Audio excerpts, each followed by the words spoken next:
प्रिय शिक्षार्थियों, नमस्कार, आदाब। मूक्स के इस ऑनलाइन पटल अर्थात प्लेटफॉर्म पर हिंदी भाषा के पठन पाठन के लिए निर्धारित पाठ्यक्रम हिंदी भाषा बोध के व्याख्यान संख्या 36 में आप सभी सहभागियों का हार्दिक स्वागत है। मैं मेराज अहमद, प्रोफेसर हिंदी विभाग, अलीगढ़ मुस्लिम यूनिवर्सिटी अलीगढ़, आप लोगों के सामने उपस्थित हूँ। प्रिय शिक्षार्थियों, निरंतर सीखने सिखाने की प्रक्रिया के तहत हम आज 8वें सप्ताह में प्रवेश कर चुके हैं। उम्मीद है ये सिलसिला अभी और भी अनवरत जारी रहेगा। हमारे और आपके ज्ञान में इसके द्वारा अभिवृद्धि भी होती रहेगी। इस सप्ताह के व्याख्यानों का विषय शब्द समूह की अगली कड़ी वाक्य के अध्ययन पर आधारित है। वाक्य की परिभाषा देकर उसके विविध आधारों पर किए गए वर्गीकरण एवं भेदों पर विस्तार से हम चर्चा करेंगे। वाक्य के परिवर्तनों को रेखांकित करते हुए क्रमबद्ध रूप में उसकी परिभाषा, अंग, अर्थ के आधार पर वाक्य भेद, रचना के आधार पर वाक्य के भेद, वाक्य परिवर्तन, रचना अशुद्धियों की पहचान एवं उनमें संशोधन पर भी विचार किया जाएगा। आज के व्याख्यान संख्या 36 का विषय है वाक्य की परिभाषा और उसके भेद। प्रस्तुत पाठ के द्वारा हम जानेंगे कि वाक्य की परिभाषा क्या है, वाक्य के अंग क्या है, वाक्य के तत्व कौन कौन से होते हैं और वाक्य के वर्गीकरण का आधार क्या होता है। तो हम व्याख्यान की शुरुआत यह जानने से करते हैं कि वाक्य क्या है। हमारे भावों विचारों की अभिव्यक्ति किसके माध्यम से होती है? भाषा के माध्यम से होती है। इसके अवयव के रूप में वर्ण, शब्द, अर्थ और वाक्य ये भाषा की इकाई के रूप में रेखांकित किए जाते हैं। वर्णों से शब्द, शब्दों से वाक्य और वाक्यों से भाषा का निर्माण हुआ है और यही हमारे भावों और विचारों की अभिव्यक्ति का आधार होते हैं। अभिव्यक्ति किसकी होती है? अर्थ की होती है। किसके माध्यम से? भाषा के माध्यम से, और वाक्य ही भाषा होते हैं। जैसे अध्यापक कक्षा में पढ़ाते हैं। यहाँ आप देख सकते हैं कि अध्यापक कक्षा में पढ़ाते हैं। अलग अलग शब्द थे, उनको एक समूह में ला करके एकत्रित कर दिया गया और एक विशिष्ट भाव इसके माध्यम से प्रेषित हो गया, यानी बात वक्ता से श्रोता तक पहुंच गई।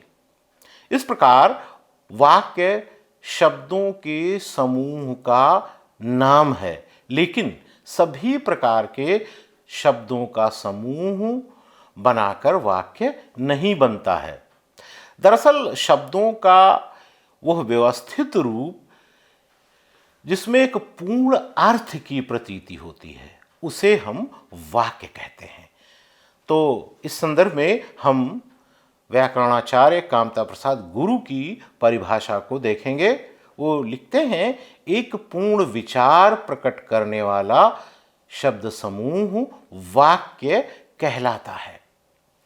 और जो इससे पहले हमने बात कही उसकी पुष्टि कामता प्रसाद गुरु की परिभाषा से स्पष्ट रूप से हो जाती है।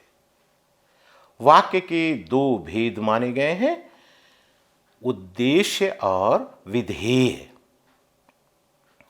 उद्देश्य की परिभाषा देखते हैं। वाक्य में जिसके बारे में कुछ बताया जाता है उसे हम क्या कहते हैं, उद्देश्य कहते हैं। जैसे राम खेलता है, तो यहाँ पर राम उद्देश्य है, श्याम दौड़ता है, यहाँ पर श्याम क्या है, उद्देश्य है। उपरोक्त वाक्यों में राम और श्याम के विषय में बताया गया है, इसलिए राम और श्याम यहाँ क्या कहलाएंगे, उद्देश्य कहलाएंगे या उद्देश्य के रूप में प्रयुक्त हुए हैं। इसी के समानांतर जब हम विधेय पर बात करेंगे तो आप देखिए विधेय की परिभाषा क्या है। वाक्य में उद्देश्य के बारे में जो कुछ कहा जाता है उसे हम क्या कहते हैं, उसे हम विधेय कहते हैं। उदाहरण के माध्यम से इसे हम समझने का प्रयास करेंगे। जैसे बच्चे फल खाते हैं, तो यहाँ पर आप देख सकते हैं कि फल खाते हैं विधेय है, यानी ये शब्द किसके बारे में बताया गया है, उद्देश्य के बारे में। उद्देश्य बच्चे और वो क्या करते हैं, वो फल खाते हैं। तो यहाँ पर फल खाते हैं क्या हुआ, विधेय हुआ। राहुल क्रिकेट मैच देख रहा है, तो राहुल के बारे में क्या बताया गया है, राहुल के संबंध में ये बताया गया है कि वो क्रिकेट मैच देख रहा है। तो यहाँ क्रिकेट मैच देख रहा है विधेय हुआ और राहुल जो है वो उद्देश्य हुआ। आशा है आप लोग इसे समझ गए होंगे। वाक्य के दो जो मुख्य अंग होते हैं, इसको दो भेदों के रूप में रेखांकित करते हुए हम उद्देश्य और विधेय के रूप में जानते और पहचानते हैं। अब हम कुछ अन्य तथ्यों पर संक्षेप में विचार करेंगे जो कि वाक्य से ही संबंधित होते हैं, यानी जिसका संबंध वाक्य की रचना से होता है। तो इसका आरंभ होता है शब्द से। शब्द को समझने के संदर्भ में उल्लेखनीय यह है कि शब्द एक ध्वनि, अक्षर या संकेत होते हैं जिसके माध्यम से हम विचारों और भावनाओं को व्यक्त करते हैं। ये भाषा का मूल और सबसे छोटा घटक होता है। वाक्य की सबसे छोटी इकाई शब्द होते हैं, लेकिन वाक्य की रचना के संदर्भ में चर्चा करते हुए हम ये देखते हैं कि वाक्य केवल शब्दों से नहीं बनता है, बल्कि उनका क्रिया शब्द से तथा अन्य शब्दों से व्याकरणिक संबंध जुड़ना चाहिए। तो वाक्य की परिभाषा यहाँ पर स्पष्ट हो जाती है कि, या परिभाषा के माध्यम से हम ये समझ सकते हैं कि शब्द क्या है। अभी हमने आप लोगों को बताया था कि वाक्य में महत्वपूर्ण होते हैं शब्द और उनका समूह, यानी समूह की बड़ी अधिक महत्ता होती है। जब तक आपस में उनमें संबंध नहीं होगा, किससे, क्रिया शब्द से, और वो समूह नहीं होंगे, तब तक शब्द महत्वपूर्ण नहीं होते हैं। जैसे मैं कपड़ा धो, अभीष्ट अर्थ का संकेत तो होता है, लेकिन निश्चित अर्थ हमारे मस्तिष्क में स्पष्ट नहीं होता है। तो आप समझ गए होंगे कि शब्द की वाक्य में क्या भूमिका होती है। अब हम लोग बात करते हैं पद की। पद वाक्य का वह अंश है जो किसी व्यक्ति, स्थान, वस्तु, भाव, क्रिया, गुण, अवस्था आदि के संदर्भ में जानकारी देता है। इसे इस रूप में वाक्य का सबसे छोटा अंश माना जाता है कि जो किसी एक संज्ञा, क्रिया, विशेषण इत्यादि के रूप में व्यक्त होता है। पदों के कई प्रकार होते हैं, जैसे संज्ञा पद, क्रियापद, विशेषण पद, सर्वनाम पद, अव्यय पद आदि। पदों का उपयोग वाक्यों की रचना में किया जाता है, जिससे एक संवाद को सहजता से समझा जा सके और ज्ञान का आदान प्रदान हो सके। अब पदबंध को समझने का हम प्रयास करते हैं। वाक्य के उस अंश को जिसमें एक से अधिक पद परस्पर संबद्ध होकर अर्थ का बोध कराते हैं, उसे पदबंध कैसे कहते हैं। जैसे थोड़ा खाने वाला आज अधिक खा लिया। इस वाक्य में थोड़ा खाने वाला पदबंध के रूप में प्रयुक्त हुआ है।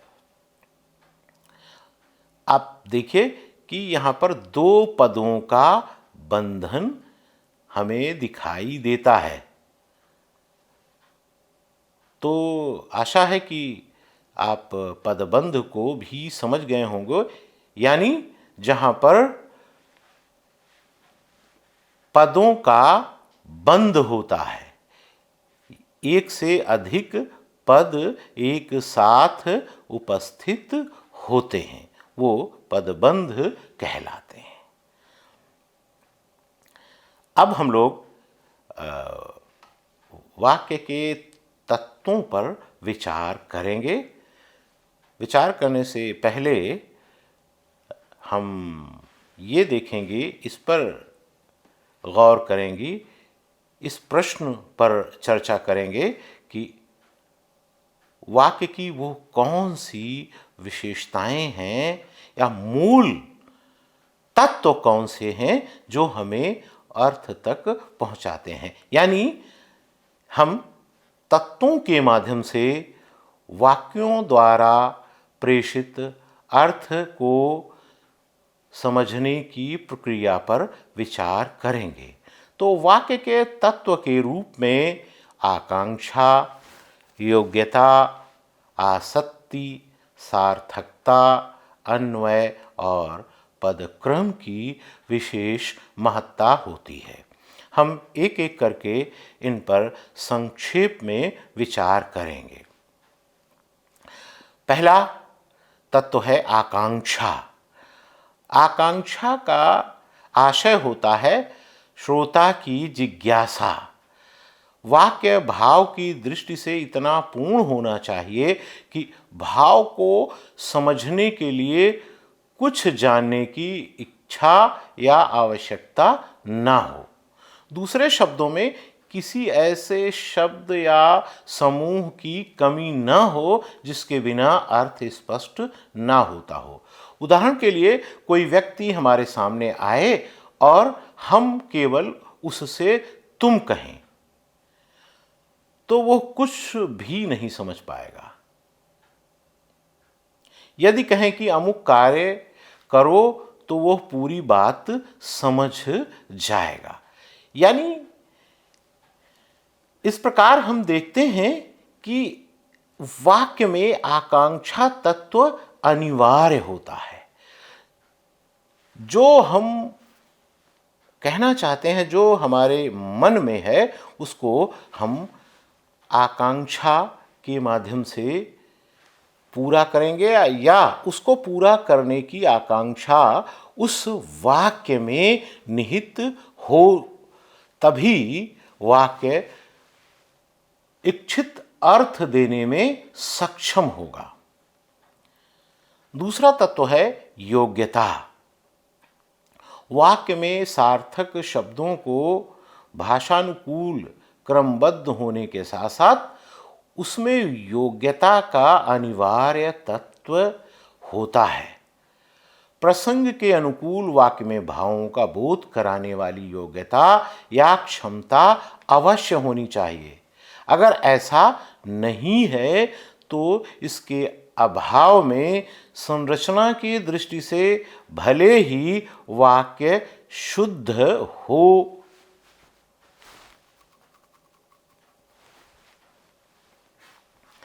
लेकिन अर्थ की दृष्टि से वो सही नहीं होता है। जैसे हिरण उड़ता है, भले ही यह वाक्य संरचना की दृष्टि से सही है, लेकिन यहाँ हिरण और उड़ने की परस्पर योग्यता नहीं होती है। इसी प्रकार से लड़का ईंट खाता है, भले ही यह वाक्य रचना की दृष्टि से सही है, लेकिन आप देख सकते हैं कि यहाँ लड़के और खाने की परस्पर योग्यता दृष्टिगत नहीं होती है। तो यहाँ पर उड़ना के स्थान पर चलना या दौड़ना लिखें और ईंट के स्थान पर लड्डू या सेब लिखें, तभी वाक्य शुद्ध होगा। अब तीसरा जो तत्व है आसक्ति, इसका अर्थ होता है समीपता। एक पद के बाद उच्चरित जो दूसरे पद हैं, उनके सुनने के समय में जो संबंध की एकता या एकत्व होता है, उसे आसक्ति कहा जाता है। यदि वाक्य रचना की दृष्टि से, योग्यता की दृष्टि से, आकांक्षा की दृष्टि से सही हों, लेकिन एक वाक्य का शब्द अगर एक निश्चित समय के भीतर नहीं बोला जाता है तो वाक्य अर्थ नहीं देगा। यानी एक शब्द हम अभी बोलें, दूसरा 1 घंटे के बाद, तीसरा 1 घंटे के बाद, तो वाक्य अर्थ नहीं देगा। यानी जब हम शब्दों का प्रयोग करें तो उनमें समय का एकत्व आवश्यक होता है। जैसे हमने कह दिया राम, उसके बाद हम बीच में अंतराल कर देते हैं समय का, और काफ़ी समय बाद हम कहते हैं कि तुम, फिर अंतराल देते हैं, 1 घंटे का अंतराल दे दिया, फिर कहाँ, फिर अंतराल, फिर गए, फिर लंबा अंतराल, थे। तो भले ही वाक्य सही हो, लेकिन अर्थ प्रेषित नहीं होगा। इसलिए वाक्य के शब्दों के उच्चारण में समीपता एक महती तत्व होता है। इसके बिना वाक्य का अर्थ पूरा नहीं होता है। अब अगला तत्व है सार्थकता। सार्थकता भी वाक्य का महत्वपूर्ण गुण होता है। इसके लिए आवश्यक है कि वाक्य में सार्थक शब्दों का प्रयोग हो, तभी वाक्य भावाभिव्यक्ति के लिए सक्षम होगा। जैसे राम रोटी पीता है, यहाँ रोटी पीना सार्थकता का बोध नहीं कराता है, क्योंकि रोटी खाई जाती है, रोटी पी नहीं जाती है। तो सार्थकता की दृष्टि से, अर्थात इस वाक्य का अर्थ जो है वो सही सही प्रेषित, यानी वक्ता से श्रोता तक नहीं पहुंच पाएगा। सार्थकता की दृष्टि से सही वाक्य क्या होगा? राम रोटी खाता है। इस वाक्य को पढ़ते ही पाठक के मस्तिष्क में वाक्य की सार्थकता उपलब्ध हो जाती है, या इसको सुनते ही वो अर्थ को समझ लेता है। कहने का आशय है कि वाक्य का यह तत्व वाक्य रचना की दृष्टि से अनिवार्य होता है। इसके अभाव में अर्थ का अनर्थ भी संभव होता है। अन्वय, अन्वय का अर्थ है कि पदों में व्याकरण की दृष्टि से लिंग, पुरुष, वचन, कारक आदि का सामंजस्य होना चाहिए। अन्वय के अभाव में भी वाक्य अशुद्ध हो जाता है, अर्थात इच्छित अर्थ प्रेषित नहीं करता है। अतः अन्वय भी वाक्य का एक महत्वपूर्ण तत्व है। जैसे नेताजी का लड़का का हाथ में बंदूक था, इस वाक्य में भाव तो है लेकिन व्याकरणिक सामंजस्य नहीं है, इसलिए यह वाक्य कैसा वाक्य हुआ? अशुद्ध वाक्य के रूप में देखा जाएगा।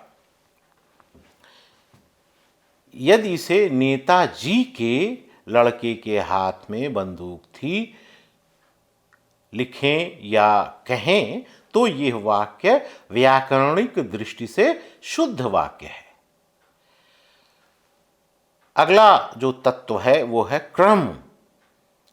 क्रम से तात्पर्य यहां किसके क्रम से है? पद के क्रम से है। सार्थक शब्दों को भाषा के नियमों के अनुरूप क्रम में रखा होना चाहिए। वाक्य में शब्दों के अनुकूल क्रम के अभाव में भी अर्थ का अनर्थ हो जाता है। यानी जो किसी भी भाषा के क्रम का नियम होता है, यदि उसके विपरीत हम शब्दों के क्रम को नियोजित कर देते हैं तो वाक्य शुद्ध वाक्य नहीं होता है। उदाहरण के माध्यम से इसे समझिए। जैसे नाव में नदी है, इस वाक्य में सभी शब्द सार्थक हैं, फिर भी क्रम के अभाव में वाक्य सही नहीं है। सही क्रम क्या होगा? या इसे हम सही करेंगे तो क्या रूप हमारे सामने आएगा? नदी में नाव है, वाक्य बनता है नदी में नाव है, और यह वाक्य कैसा होगा? शुद्ध वाक्य होगा। तो आपने तत्वों पर भी दृष्टिपात किया और उम्मीद है कि वाक्य के कौन कौन से तत्व हैं, उनकी क्या भूमिका होती है और अर्थ के संप्रेषण में उनका जो महत्व होता है उसे आपने जान और समझ लिया। अंत में हम लोग वाक्यों के वर्गीकरण पर भी अति संक्षेप में दृष्टिपात करेंगे। वाक्यों का वर्गीकरण दो आधारों पर किया गया है। पहला है रचना के आधार पर और दूसरा अर्थ के आधार पर। रचना के आधार पर वाक्य तीन प्रकार के होते हैं। सरल वाक्य, वे वाक्य जिनमें एक उद्देश्य तथा एक विधेय होता है, सरल या साधारण वाक्य कहलाते हैं। जैसे मोहन खाता है, इस वाक्य में एक ही कर्ता यानी उद्देश्य तथा एक ही क्रिया विधेय है। अतः ये किस वाक्य का उदाहरण है? ये सरल या साधारण वाक्य का उदाहरण है। दूसरे प्रकार का वाक्य है मिश्र वाक्य। इसके लिए हम देखते हैं जिसमें एक साधारण वाक्य हो तथा उसके अधीन या आश्रित दूसरा उपवाक्य हो, उसे हम कहते हैं मिश्र वाक्य। जैसे मोहन ने लिखा कि वो कल आ रहा है। वाक्य में मोहन ने लिखा है प्रधान उपवाक्य, वो कल आ रहा है आश्रित उपवाक्य है, तथा दोनों समुच्चय बोधक अव्यय की से जुड़े हैं, इसलिए यह मिश्र वाक्य हुआ। तीसरा जो है वो है संयुक्त वाक्य।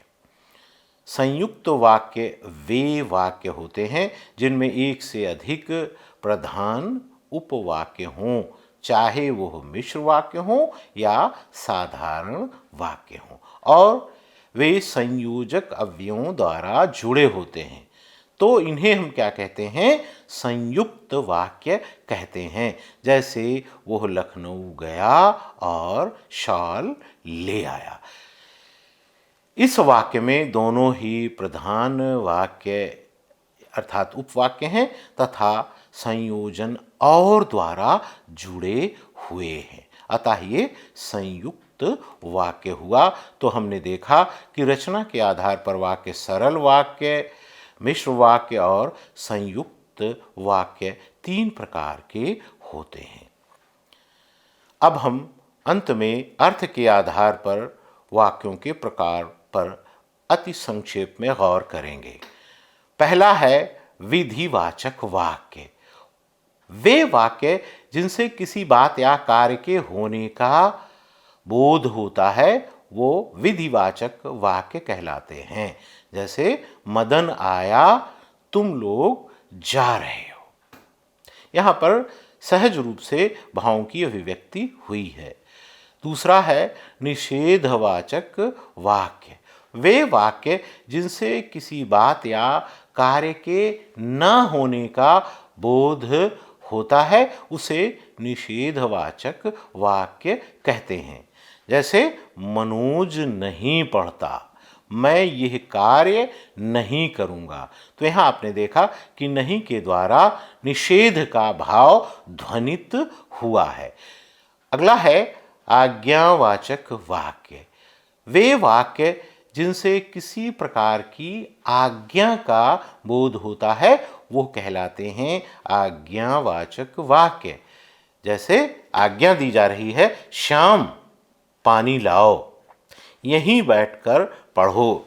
यहाँ पर आपने देखा या सुन रहे हैं कि स्पष्ट रूप से आज्ञा दी गई है, तो ये आज्ञावाचक वाक्य होंगे। विस्मयवाचक वाक्य। वे वाक्य जिनसे किसी भी प्रकार के हर्ष, दुख, आश्चर्य आदि का बोध होता है उसे विस्मयवाचक वाक्य कहते हैं। जैसे अरे वह उत्तीर्ण हो गया, आहा कितना सुंदर दृश्य है। तो यहाँ आपने देखा विस्मय का भाव ध्वनित हो रहा है। संदेहवाचक वाक्य। वे वाक्य जिनसे किसी प्रकार के संदेह या भ्रम का बोध होता है वो संदेहवाचक वाक्य कहलाते हैं। जैसे वह अब जा चुका होगा, यहाँ संदेह है, पता नहीं है कि वो गया कि नहीं, अनुमान लगाया जा रहा है, तो यहाँ पर संदेहवाचक वाक्य होगा। इच्छावाचक वाक्य। वे वाक्य जिनसे किसी प्रकार की इच्छा या कामना का बोध होता है वो इच्छावाचक वाक्य कहलाते हैं। हमारी कामना है कि ईश्वर आपकी यात्रा सफल करें। यहाँ पर मैंने अपनी इच्छा व्यक्त की है, आप जीवन में उन्नति करें। यहाँ भी वक्ता की इच्छा है, आपका भविष्य उज्जवल हो। यहाँ पर भी इच्छा व्यक्त हो रही है। अगला है संकेतवाचक वाक्य। वे वाक्य जिनसे किसी प्रकार के संकेत या इशारे का बोध होता है उसे हम संकेतवाचक वाक्य कहते हैं। संकेत देखिए, जो परिश्रम करेगा वो सफल होगा। यहाँ पर संकेत इस बात का है कि परिश्रम करना होगा तभी सफलता मिलेगी। अगर वर्षा होगी तो फसल अच्छी होगी। यहाँ पर भी फसल कब अच्छी होगी संकेत किया गया है, जब वर्षा होगी। अंत में प्रश्नवाचक वाक्य। वे वाक्य जिनसे किसी प्रश्न के पूछे जाने का बोध होता है वो प्रश्नवाचक वाक्य कहलाते हैं। जैसे आपका क्या नाम है, आप किस कक्षा में पढ़ते हैं। यहाँ पर आपने देखा कि क्या, किस इत्यादि शब्द के द्वारा प्रश्न किया जाता है। तो आशा है कि आप इन भेदों को भी समझ गए होंगे, इन्हें अपने भीतर आत्मसात कर लिया होगा। अंत में हमारा महत्वपूर्ण क्रियाकलाप जो कि सदैव हम लोग करते हैं, कक्षा में सीखे गए ज्ञान का परीक्षण। तो आज के विषय पर आधारित कुछ बहुविकल्पी प्रश्न प्रस्तुत हैं। उनके द्वारा आप अपने सीखने समझने की जो क्षमता है उसकी परख कर सकते हैं। लेकिन इससे पहले व्याख्यान संख्या 35 का उत्तर प्रस्तुत किया जा रहा है। विकल्प 1 का उत्तर है द, विकल्प 2 का स, विकल्प 3 का द, 4 का ब और 5 का स।